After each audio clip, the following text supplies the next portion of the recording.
Welcome to the Renegade Report. I'm Jonathan. Ramon not with us this evening, had to attend to a family function, but a really great guest that we've got with us tonight. I hope everyone's going to enjoy this as much as I am going to. I would like to welcome John McAfee onto the show. Thanks for joining us, John. Well, thanks you very much for having me on, Roman. I wanted to obviously get you on the show. Ramon's not here. I'm Jonathan. Obviously you've got quite the history. Started a software company. You were my first antivirus on my PC all those years back. And then I started to hate antivirus software because it became like a virus. I don't know if you feel the same way. Well, first of all, antivirus software doesn't work anymore. It's designed on an old security paradigm that no longer is functional. Yeah. People don't get into your computers through viruses anymore. When you buy your smartphone, it comes with the virus installed. I mean, I'm telling you the truth. Is that in terms of like Google and Facebook? It's all of the facilities within it that allow any application to monitor you. Okay, I mean, so no, there's no need for antivirus software, and it is clunky. And secondly, the people we need to worry about are no longer the random hackers in the world trying to create chaos. That's a minor problem. The big problem is our governments, corporations like Google and Twitter and Facebook and the U.S. government, the Fed, the IRS, the SEC. These are the people we need to worry about. So antivirus software is not going to protect you from your government. I'm fully on board on the government side of things, and we're quite libertarian leaning on this show.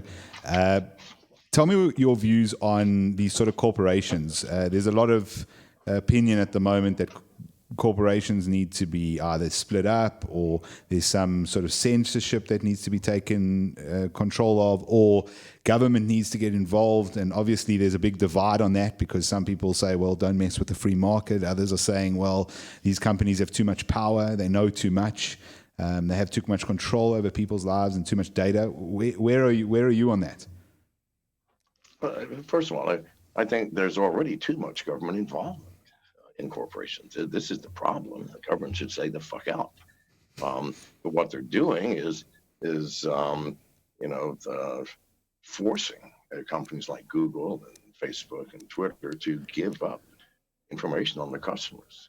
I know this is an absolute fact, and it's in the newspapers every day, where you have another story, another indication, another implication. But here's the problem with modern day corporations. Corporations are legally people. They are an incorporation of multiple individuals, and it is therefore given full rights of individuals. The corporations got the right to privacy, for example. Corporations have the right to say what they believe. Publicly, privately, and in any other way.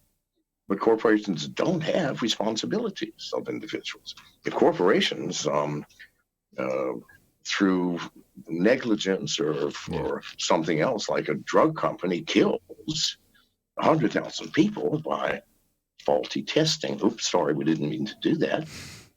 There's been no corporation ever been put to death. There's never been a corporation that's been thrown in jail.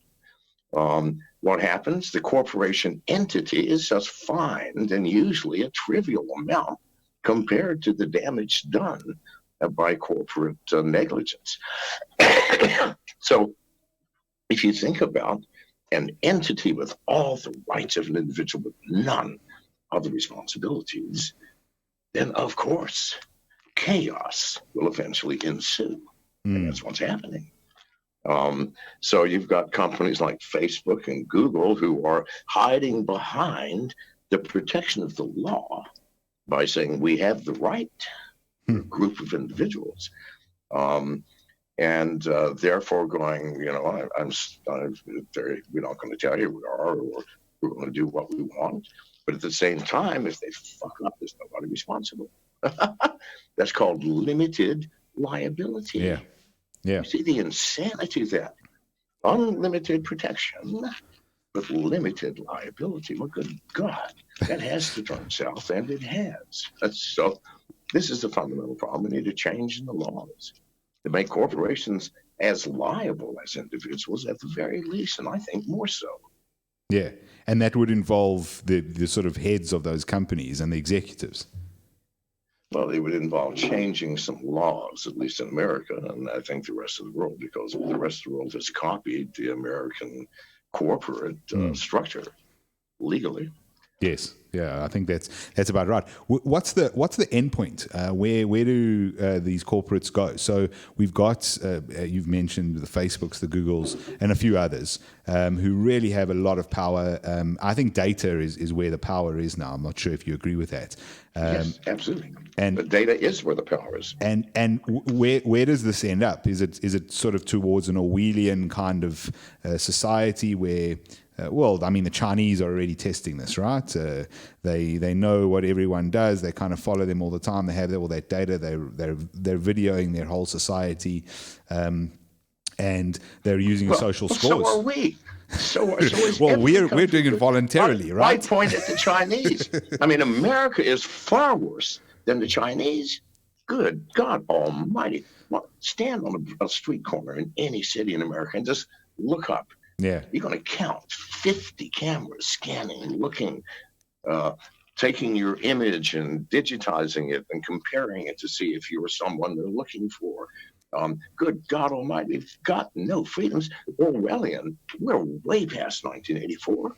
Listen, in 1984, the story opens with the guy hiding in this tiny corner in the room where the camera can't see him. Try finding a place where your camera can't see you because you're carrying it with you. Your smartphone is your spy device, people. And if it can't see you, then it's listening to you. And it's not listening, it's watching everything you type and everything you read and passing that information off to AI computers that are looking for keywords, key phrases, key whatever. And if words come up like president, assassination, terrorist, whatever, it's kicked out and a human being starts looking at you then. Please, God, people, wake up. Chinese, they are so far behind the curve. So America is the police state. It is that embodiment of totalitarianism that George Orwell could not have dreamed of. Why do you think it is that most people are not worried? You know, so everyone's carrying their cell phones around with them. They're not worried about this stuff. They would sort of say, yeah, it's got a camera, it's got a microphone, it is listening to me. I think people are well aware that when they have conversations on apps like WhatsApp and then suddenly Facebook is advertising something you were talking about in WhatsApp, or those kinds of stories that have come up. But most Americans would probably say, well, no, we're still free. We've still got some freedoms. We're fine. At the moment, it's being used for monetary purposes, right? I mean, companies are making big money on the advertising. It's because, number one, sheep are perpetually asleep and perpetually unworried as long as the status quo is maintained. And what is the status quo? I have a smartphone. I can sit in the car next to someone driving and I can get on social media.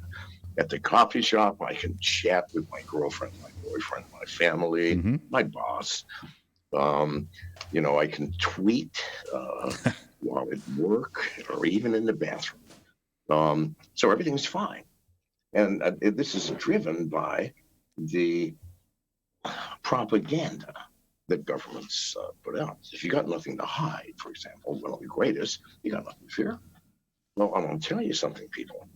Everybody has something to hide. And if you don't think so, you do not have a clue who you are. I mean, look at your life. Your entire life is driven by privacy. When you go to a grocery store, buy a quart of milk, um, and you've never met the checkout clerk, do you say to the checkout clerk, "Oh, hi, how you doing? I had sex with my wife's sister last night. In other words, she might find out." No, that would be insane. So right off the bat, as soon as you meet a stranger, a set of filters comes into your head. Do not talk about this. Do not talk about that. Talk only about the weather and the price of milk. Right? No, please, God, this is the truth. Yeah, and it's just it's true in the sense of that it's the everyday interactions, and you're right in the sense that it's as you say, there's that defense often comes up. What do I have to hide? I'm just a normal guy. I've got no secrets. But the truth is, but everybody has secrets, even if they're basic things. Exactly. Even the basic things is obvious, else you would feel free to talk to a total stranger about weird shit, which you don't. We don't. Nobody does. It's your thing. Now, a casual acquaintance, you got a different set of privacy filters. Mm-hmm. You might tell them where you live. I work at the railroad. I'm married to 3 kids. With a close friend, you might divulge more. Like, you might even tell your best friend, "Oh my God, Fred, you're not going to believe this. I slept with my wife's sister. We were drunk." You might, or you might not. Or you might go ahead and tell your wife, or you may not. But if you think you've got those secrets, then move out of your mother's basement, because you're living a dream, people. What do you? It's interesting because I think there's another side to this, which is that so you've been aware of this sort of surveillance, of the potential use and damage of this information for quite a while, and obviously you've had your run-ins with the US government, for example. I'm interested to know if you think when in the absence of information they just create information, because there was a Netflix documentary on your life. I don't know if you've watched it. I don't know how much of that is any kind of truth. And if which documentary? I forget the name now, but they with a whole bunch of allegations about you starting militias and murdering your neighbor and I haven't seen it. I don't have time to watch shit about it. Listen, I live in these shoes. There's nothing that a documentary is going to instruct me on. I haven't seen it. But it's almost as if in the absence of information, people create information. They create stories. Yes, which is fine. And sometimes it has potential to do quite a bit of damage. I mean, it's hard to, for example, someone like Julian Assange. Life is not a damage-free proposition. I mean, that's fine. Listen, you have to take what comes. People who believe garbage, the only people who are hurt by that are the people who believe it. Sure. Not the people they believe it about. Because here's the truth, people. It does not matter what anybody thinks or says about you. It doesn't have one iota difference in your life. I mean, P.T. Barnum said it best of all. There is no such thing as bad publicity, provided they spell your name right. This is the this is the truth. It's true. It's Donald Trump is president, right? From free publicity. Free publicity. Is it bad or good? Who knows? It doesn't really matter, because in people's minds, the only thing they ever remember is the name, period. That's it. And so, no, it doesn't matter to me. I could care less what people write or say. Yeah. What they do matters.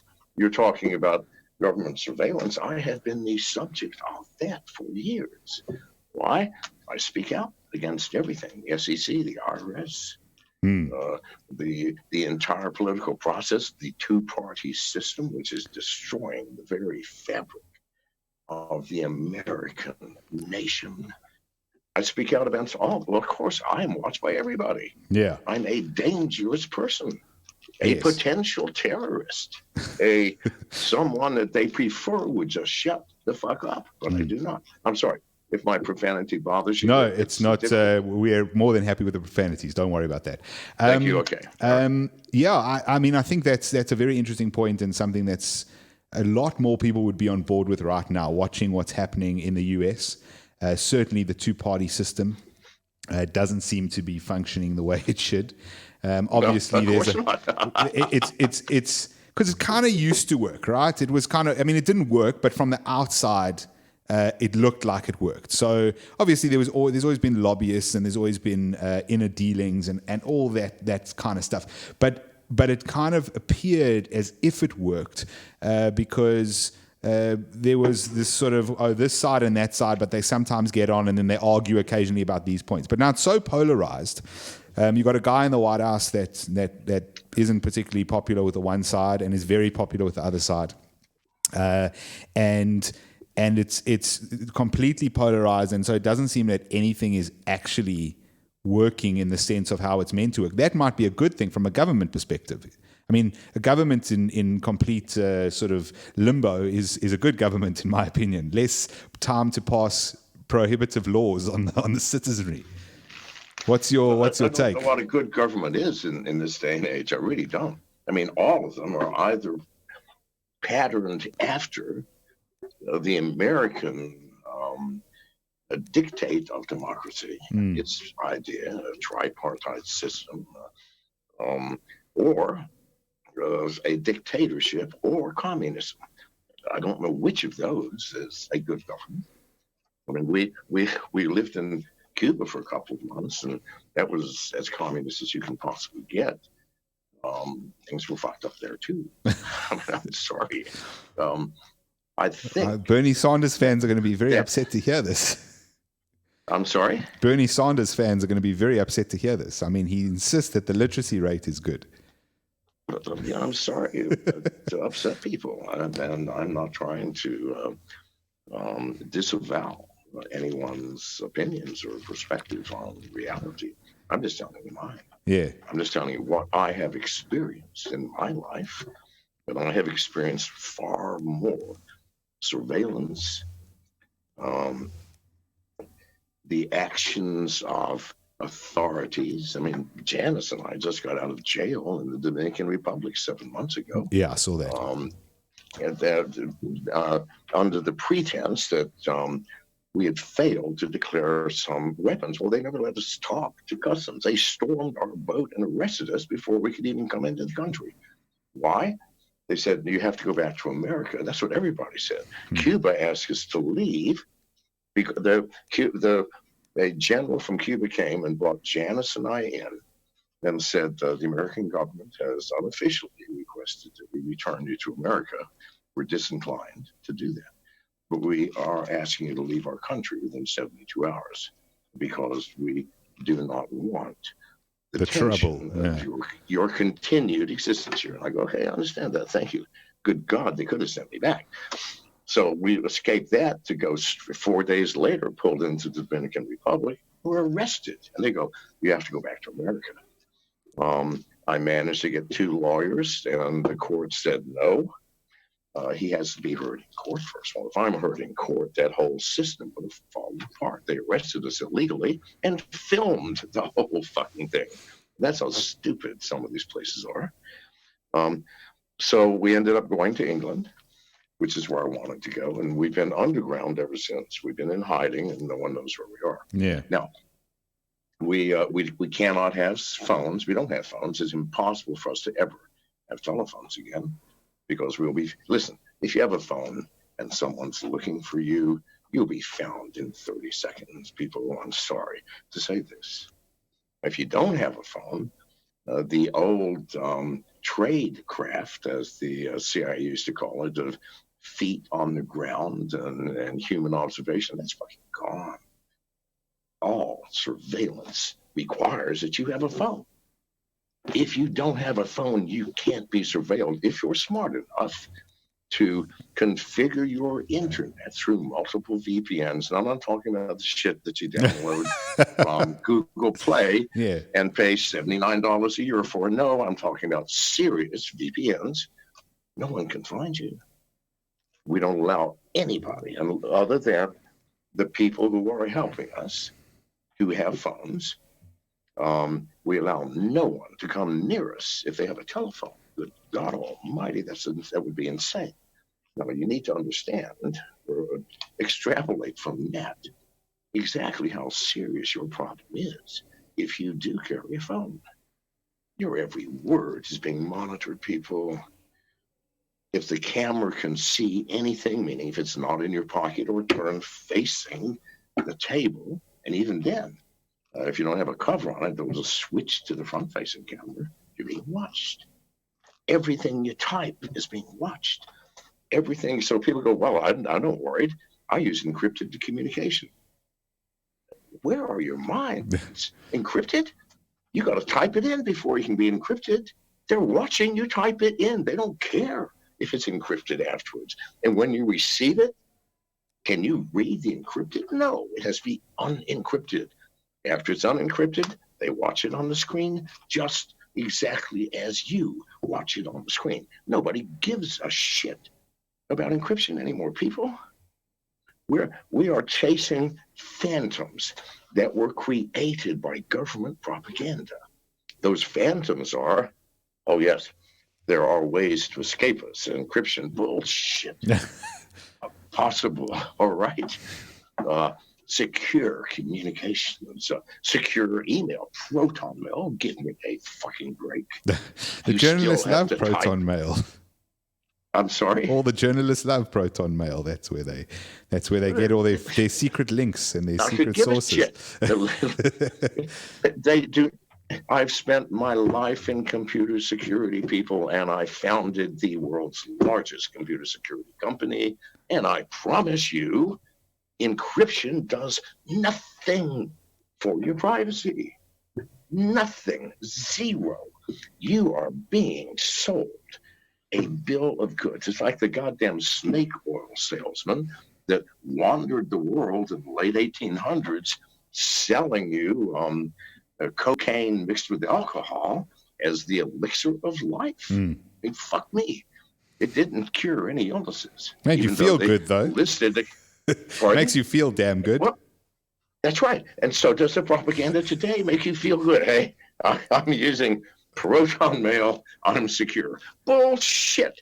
The fact that you're using proton mail makes sure that they've got extra attention on you, because if you're trying to avoid something, we're going to watch every fucking thing you do. Do you see the ridiculousness of our security systems today?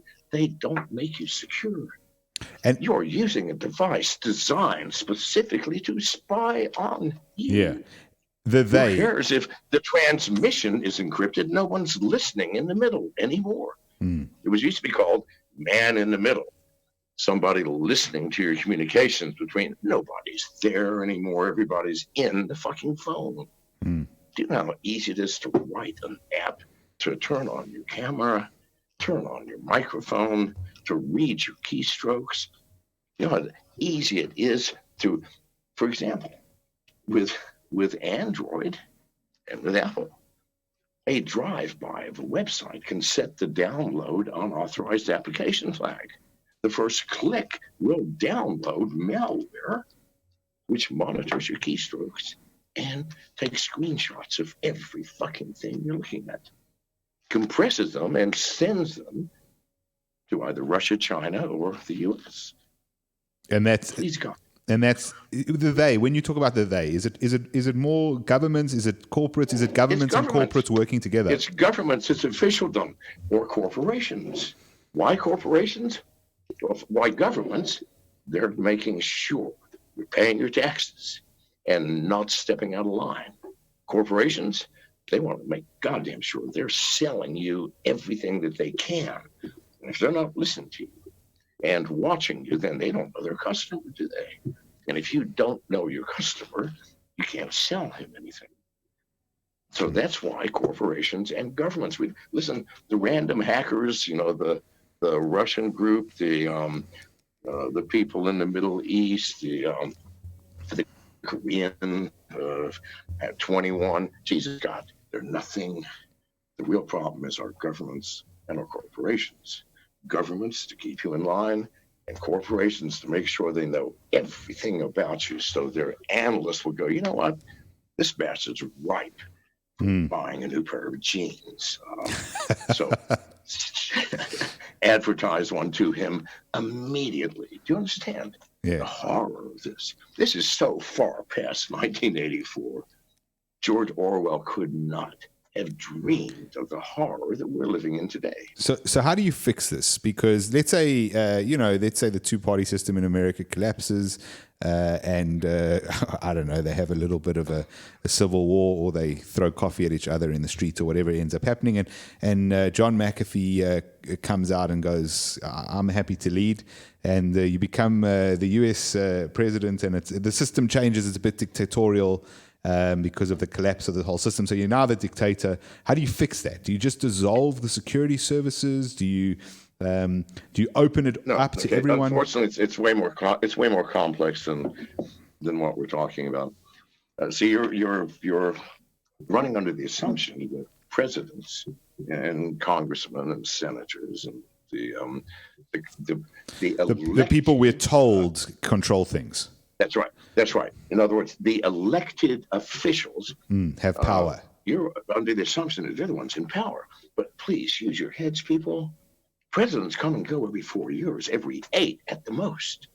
The CIA, that's a lifetime job. You're there for 50 years, and you never retire. You're always called on to continue working. Why? Because you have spent a lifetime protecting this nation. You have spent a lifetime understanding and following our enemies.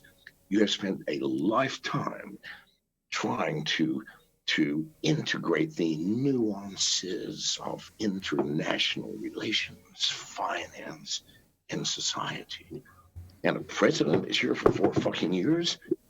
Are they going to give him power? Of course not. You know what they call presidents? Transients. Transients. And we've got another transient coming in. And how do they control the transients? Because the CIA, you think that Google controls information? No. CIA controls all information. Google, there's got a bunch of spiders that goes out and collects the data off of public websites. But that's not very important. Considering the CIA tortures people in Guantanamo Bay and gets information that's written down nowhere. Do you understand the difference? Yeah. The CIA controls presidents like they controlled George Bush in the Second Gulf War. The CIA decided, not the president. Iraq's too powerful. Our guy in charge of the Middle East is getting perturbed, saying, do something. So we decided we're going to bomb Iraq into the Stone Age. Now, Fred, Jerry, the president, make it happen. Fred and Jerry go, well, when? We want it tomorrow. Start the bombing. Are we clear? Tomorrow. You go, well, how are we going to do that? Fuck, I don't know. You know him. But tell them they got nuclear weapons. Make some shit up if you have to.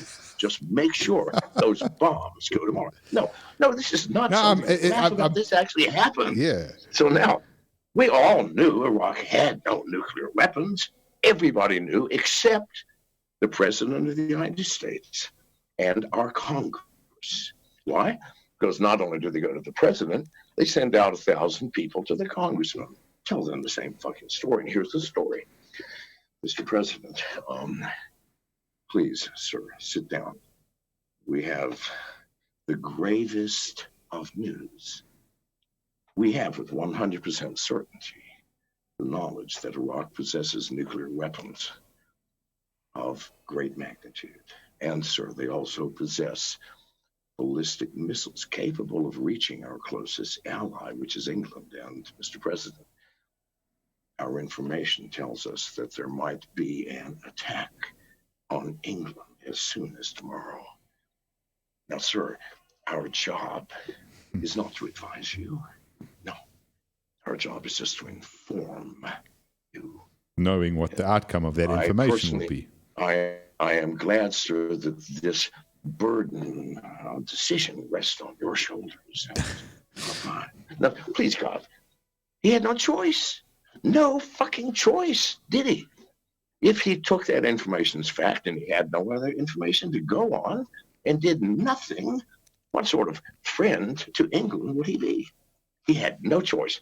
Within 12 hours, our stealth bombers bombed Iraq into the Stone Age.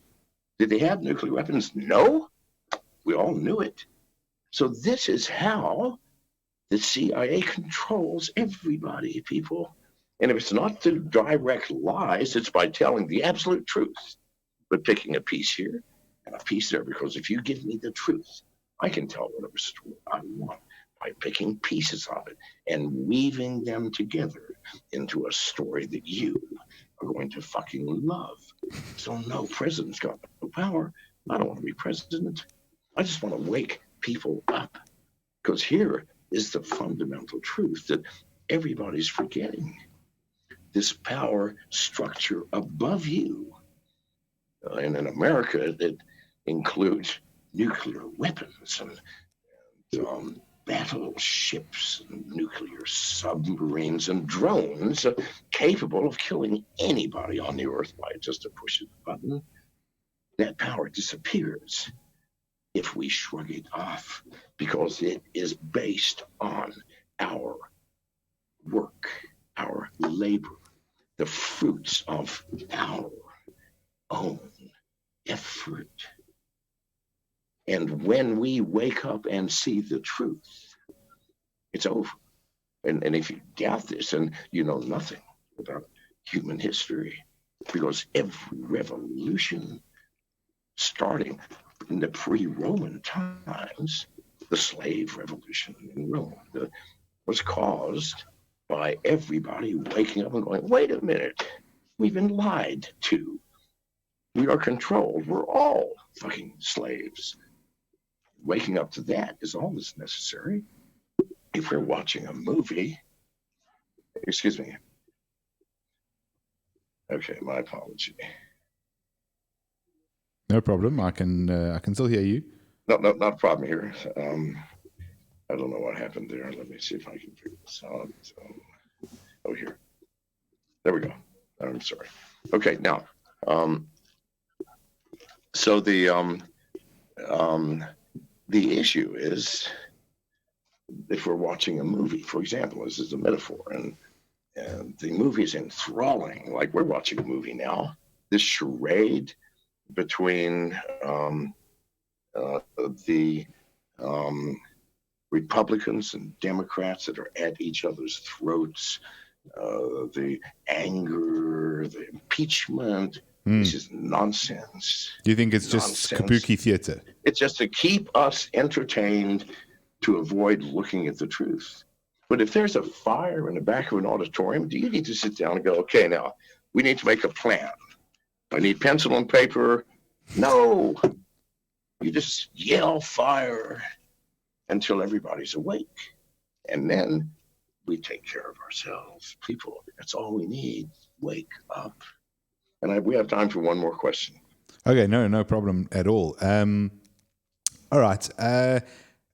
I'm interested to know your view on more about the American politics. I know you've said it's all theatrical, but obviously the theater will kind of play out in some way.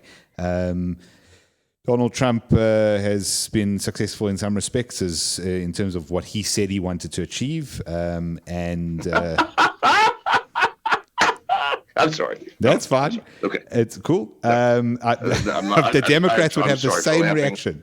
I'm sorry for laughing. You can laugh as much as you like. So the Democrats would have the same reaction. So he believes he's accomplished something, and his supporters might agree. The Democrats think he is the second coming of Hitler, and now they're busy picking between 6 of the worst possible people they could find in America to challenge Donald Trump. What's your sort of take on all of this? What's your take on Bernie as I said frontrunner? Before, I don't think it doesn't matter who the president, so I don't pay them any mind. I don't give a shit whether Donald Trump is president or Hillary Clinton or a derelict from the street. Nothing will ever change. When you say, oh, he's had some success, bullshit. People said Obama had success. He spent half his term building Obamacare. Is it here now? No, it's gone. The CIA does not want change. Donald Trump, he campaigned on a fucking wall. How many miles have been built? 93. 92 of them were repairing existing structures. Nothing changes. Trump has done nothing. Hillary would do nothing. No, president has done anything in America since Dwight Eisenhower. The first to try after Eisenhower was John F. Kennedy. Eisenhower, when he left office, said, the CIA is destroying America and will take every freedom if you allow them. Well, fuck, we allowed them. President Kennedy, right after Eisenhower, said, I'm going to disband the CIA. 1 month later, he was assassinated. His brother, Robert Kennedy, ran for president right after on the campaign. And on the campaign trail, he announced in November, I am going to disband the CIA if elected. They didn't even bother to let him get elected because they knew he would. He was assassinated a month later. Good God, wake up, America. Presidents have no fucking power. It's a play, a charade, and they do not even know that they're part of the play. This is how clever the CIA is. So I don't give a shit what Donald Trump does because it's going to end up doing nothing. I don't give a shit who gets president next because it's going to mean nothing. All I want is for people to wake up and see that simple truth. You are watching a play orchestrated by some very powerful people. And if you can't see that, then nothing will ever change. And can I just last follow up? Can I just ask? Yes. If people see that people watch this and they go, they agree with you and they buy into exactly what you're saying. What do they do to overcome that? How does the CIA get disbanded now? How does the power get taken away? Is it too late? Hang on a second. Yes, baby, I got it. As I said before, we're watching a play, just like we're watching a movie, and there's a fire in the back. Fuck the plan, people. See the fire first. If you see the fire, I don't have to give you a goddamn plan. You know what to do. We all know what to do, and what to do is nothing. We refuse to bear the burden of this weight any longer and shrug it off by whatever means. Me, I haven't paid taxes in 10 years. I never will. That's my means. You pick yours. But when we rebel, and please God, let it be peaceful. There should be a rebellion of the mind, people. When we rebel, our government will fall. See the truth of this. They stand on the collective shoulders of the populace. We, through our work and sweat and taxes and unjust laws, support this. Stop supporting it. That's all you have to do. And thank you so much for having me on. I very much appreciate it. Thank you for coming on, and thank you to Janice for helping arrange, and all the best to you. Pardon? All the best. Thank you very much, sir. And thank you for having me on. Pleasure. Cheers. Thanks, John. Thanks so much for everyone who joined in and who's listened or has watched. Obviously, that Netflix special that I was talking about is called Gringo. Go watch it if it interests you sometime. Talks about John's life, but I think some of it is pieced together stories from others and not so much John. As you can tell, he didn't want to get too much into that. So that might be of interest. Obviously, a podcast which you might want to throw your cell phone away after this if you feel as strongly as John does about some of those topics. As always, thank you for watching. Thank you for listening. You can find us on the internet, renegadereport.co.za. If you'd like to support us, /support-us, and you can go there. Our social media accounts, Facebook, both the page and the group, Twitter, Renegade_report, and Ramon's Twitter, he wasn't here today, but at Roman Kavanagh, myself at Jonathan_Witt. Thank you as always, and we'll catch you next time.